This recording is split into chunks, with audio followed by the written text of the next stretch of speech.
조정진 칼럼, 부정선거, 침묵하는 국힘은 도대체 누구를 위한 정당인가?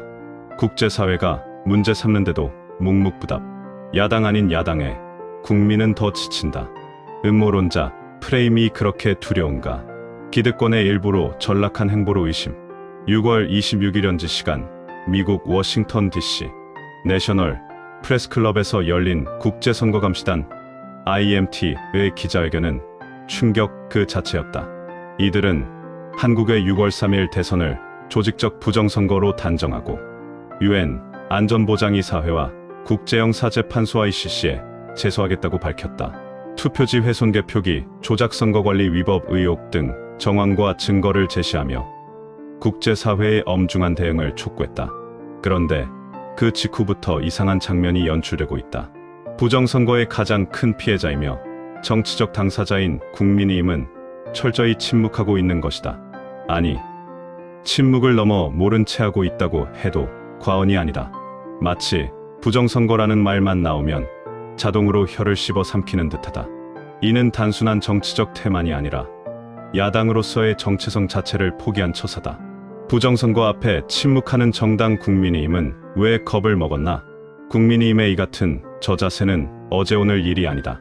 2020년 4월 15일 총선부터 2022년 대선, 그리고 이번 2025년 6월 3일 대선까지 크고 작은 부정선거 의혹이 터질 때마다 이 당은 한결같이 침묵으로 일관해왔다.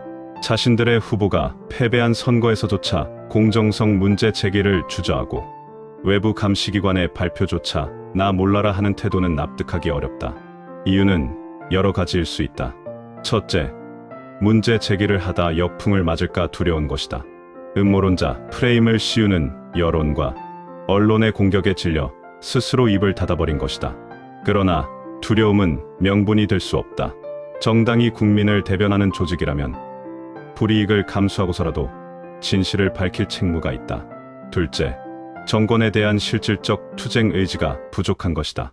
제1야당이 정권을 상대로 투쟁보다 공존을 택한다면 이는 기득권의 일부로 전락한 것이지 감시자도 대안 세력도 아니다. 셋째, 더 심각한 가설도 있다.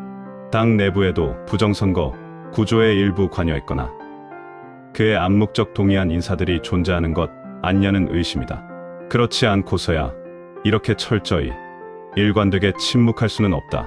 외부의 진상규명 노력에조차 거리두기를 하는 것은 무언가 감추고 있다는 의심을 부추기기에 충분하다. 야당다운 야당, 언제쯤 볼 수 있을까? 지금 국민은 분노를 넘어서 허탈하다. 부정선거 의혹이 제기되었는데도 이에 대응해줄 정당 하나 제대로 없다는 현실 때문이다. 국제사회가 나서서 문제를 지적하고 있는데도 정작 당사자인 국민의힘은 오히려 불편한 기색만 내비치며 외면하고 있다. 지금 국민의힘이 할 일은 뚜렷하다. 첫째, 국제선거감시단의 발표를 면밀히 분석하고 필요하다면 공동조사단을 제안해야 한다. 둘째, 선거관리 시스템의 취약점에 대한 진상조사를 국회 차원에서 추진해야 한다.